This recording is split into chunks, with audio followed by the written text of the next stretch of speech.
Hello and welcome to a new series I'm going to be doing on this channel, which is an early to end game guide for Gemcraft Chasing Shadows.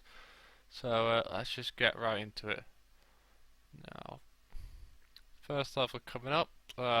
Hadn't done the early game in quite some time, so I wasn't sure quite how much I could bomb this first level, but the basic principle is try and get some experience off them, try and bomb them a bit, get more XP. But main thing is just do them pretty fast. I don't know what I was doing here. I should have just sped it up. There we go. I might as well just sent them all, but I didn't. Just take my time. Started off slow, getting a feel for things. So and that's the first level. Some more stuff, couple of achievements. Next level. That's basic stuff. As you see, got half a level off that. It's pretty pathetic. But that's the first level for you.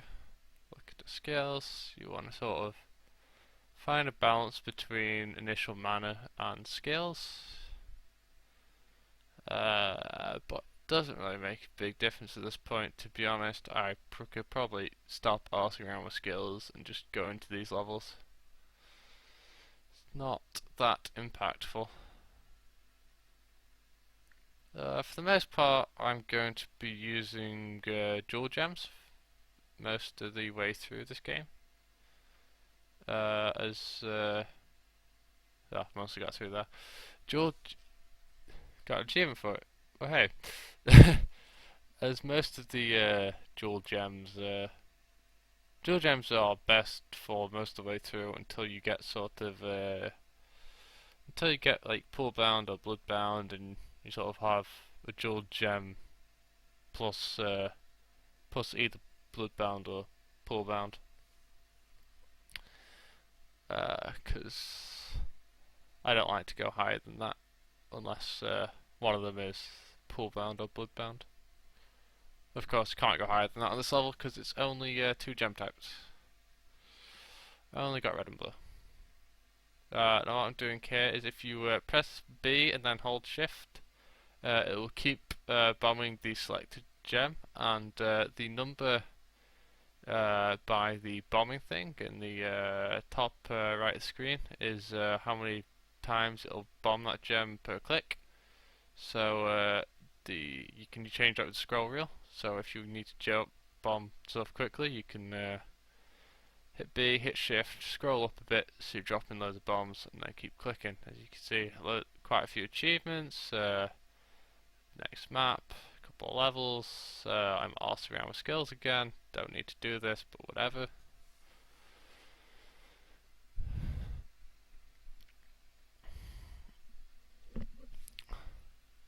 So, on to the next level. Stuff to talk about. Think. So, I tend not to bother with traps. You can do if you want, but that's just me. Personal preference. Didn't leave myself enough mana to gem bomb the first wave. I accidentally sent the second wave without bombing it. Now I start to bomb stuff. The base principle is the more shit you kill, the more XP you get. So if a monster starts with 10 monsters, if a wave starts with 10 monsters and you kill 20 monsters, it's twice as much XP. Simple maths. And the more XP you get early, the harder you can make it as you go through, so the more experience you can get as you go through, and it sort of multiplies. I'm not too bothered about them coming through because there's only a couple of waves left, and that misclick on the gem in my inventory actually got me an achievement, so good misclick. There's a fair few achievements that are pretty simple to get that I could have been getting here, but it wasn't. Just stuff like the highlight. I sent that wave early as well, just to get that XP, that achievement. But yeah, there's a few really easy achievements you can just get very simply. Like like that one. Now we've got the first, I think Wizard Tower Field. Oh, this is really good because this will unlock the first battle trait, and battle traits are really useful for getting more XP as they make it harder. But the first one doesn't make it much doesn't increase the difficulty much, but increases the XP significantly. One thing I should also mention is that not only does creating more monsters give you more XP, but it also gives you more mana. So in certain scenarios, bombing waves, you're getting more mana from them, will help you with later waves. It can also give you enough mana to bomb later waves more. So if you can start bombing early, it's always a good thing. So as well as maximizing XP, well, it can make you stronger for the later waves. So in some cases, bombing the early waves may be the difference between you being able to and not being able to complete the level. That's worth keeping that in mind.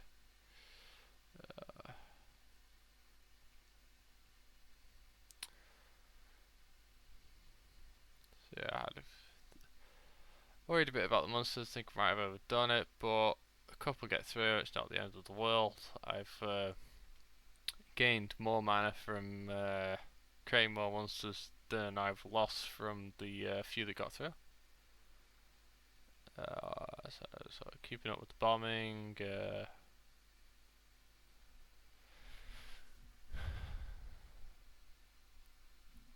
and just it was worth mentioning that that I do need to destroy the wizard lock, so I could do with having stuff kill them before the wizard lock rather than the tower at the wizard lock doing the killing. But fortunately, I got enough hits into it where it was pretty much finished off, and first wizard tower is pretty straightforward. Now it's just sort of doing the rest of the level, so I'm just gonna bomb the way in, which is seems to be a theme of unless it's bombing. Referring to gem bombing, if I hadn't made that clear, which is where you throw gems at the wave to make it to summon more monsters. Because, like I said, more monsters, more XP, more mana, sort of thing. Yeah, I don't worry too much about stuff getting through. Lots of swarmlings, so I'd make a third gem just because it's not damage per hit I'm struggling with, it's just number of hits. Speaking of that, I just got an achievement for 251 hit kills, which is nice. Early achievements will make a big difference in the early to mid game than they will the late game, because by the late game you're gonna have so many skill points from wizard levels. Also, if every 5 bombs you lob in a wave, summons a beacon. Beacon's useful to kill for XP, and let's get achievement for killing the first one.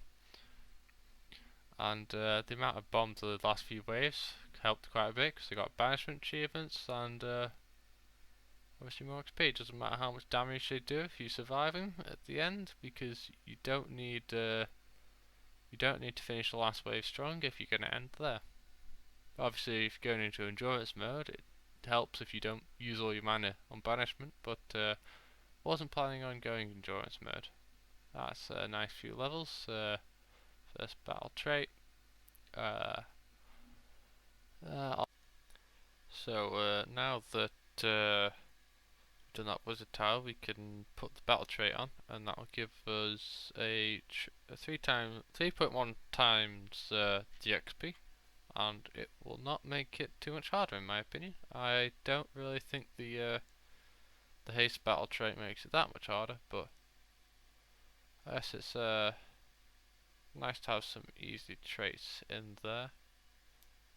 This messed up this level a couple of times over bombing stuff, so messed up the wizard tower level once or twice over bombing it, but yeah, sometimes I get a bit carried away. It's easily done. But it did mean I sort of found quite an aggressive amount of bombing I can do on this level and get away with. Uh, so yeah, this is the first level where you'll see amplifiers. They increase the stats of the gems in towers next to the amplifiers. Um, you'll use them where you you'll tend to try and surround the tower in the amplifiers where possible. Of course, we can't build amplifiers yet, but when you can, you tend to have a tower, 8 amplifiers around it, or a trap with 6 amplifiers around it, where possible. Here I'm upgrading. I should really keep the gems and the amplifiers around 4 grades lower than the gem in the tower is a good rule of thumb. Uh, Later on, when we do the end game stuff, we'll go talk more about the levels of gems in amplifiers compared to the tower, because it'll make more of a difference then. Because in the end game you have different ratios depending on if it's a kill tower or if it's a kill tower slash kill trap or mana farm slash mana trap basically. But for now it doesn't matter, just keep bombing, keep upgrading, go.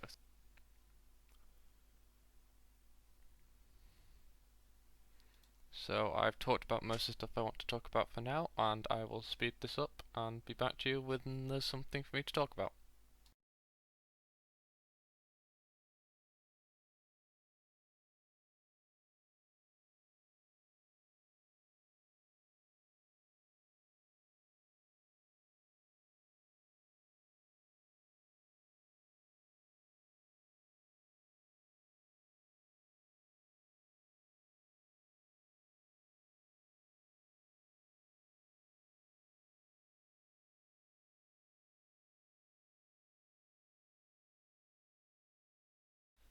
So now I'm just looking at my talisman. The low rarity talisman fragments tend not to be very impactful, but later on the high rarity talisman fragments can be quite powerful.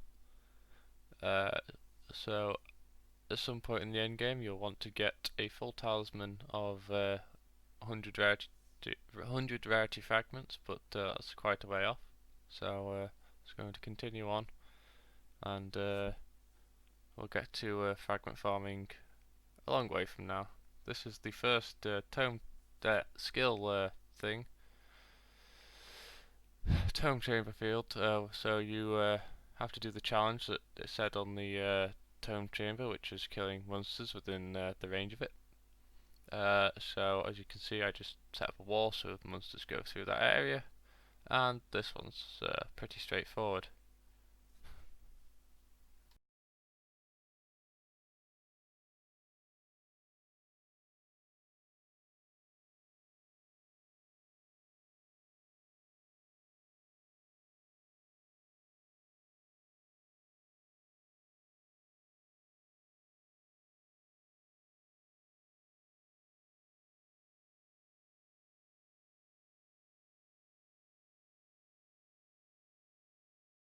So that is the tome chamber opened. First skill we'll get is now unlocked.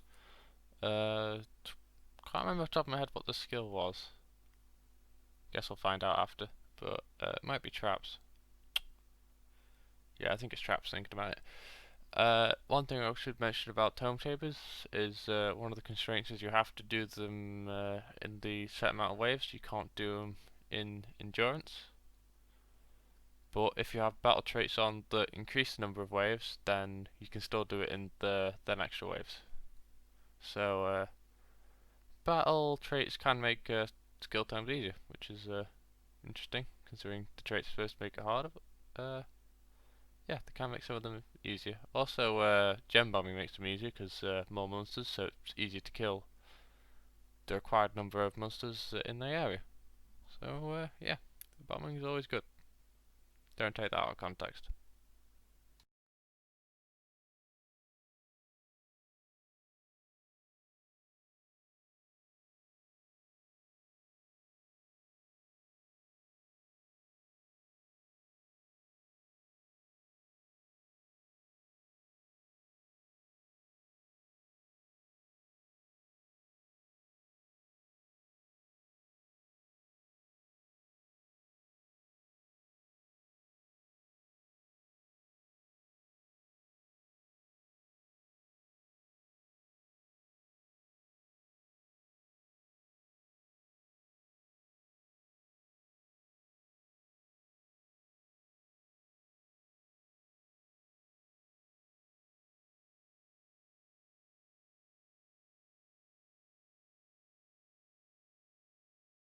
So just making sure to combine these before the end of the level, so I get the achievement for making a grade 8 gem.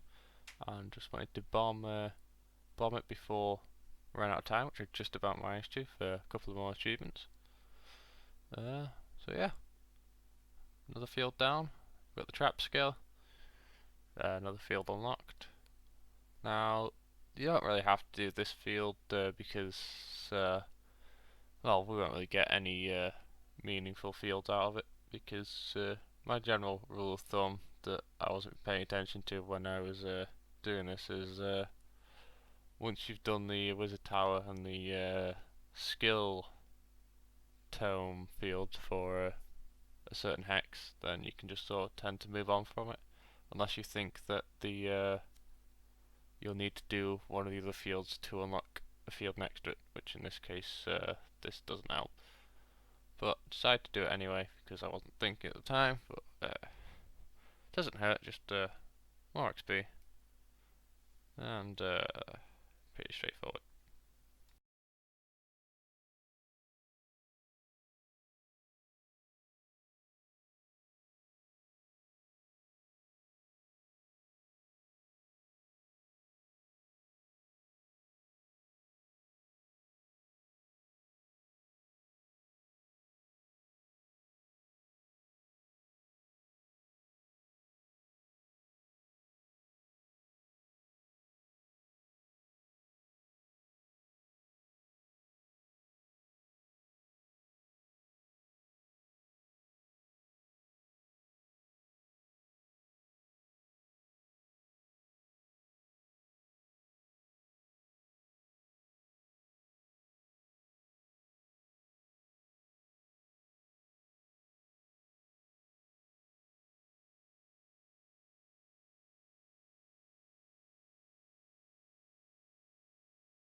So on this field, I decided to go into endurance. Now the main reason for this is I've got two pretty good colours as far as the map's concerned for going into endurance, like red and yellow. So like as reds, you're hitting multiple creatures, and yellows you're doing multiple times damage.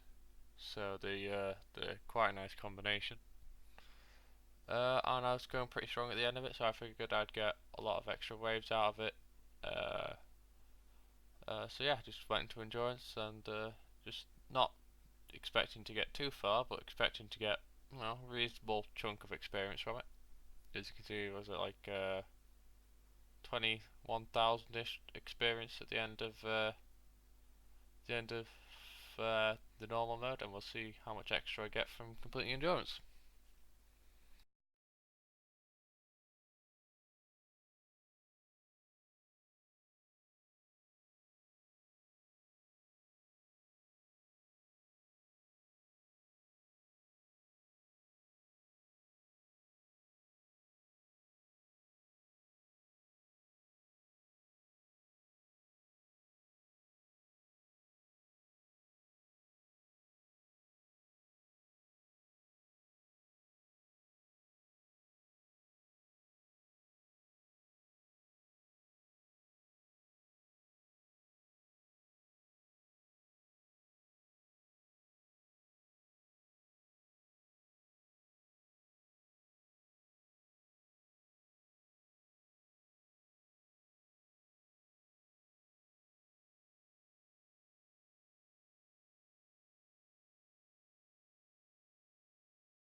Now, as you can see, the endurance run's finished, and I got 67,000 experience, which is like 46,000 more than I would have if I didn't do endurance. So it's like triple XP basically. And you can see I jumped to a whole bunch of levels, so it's pretty good on the first part here.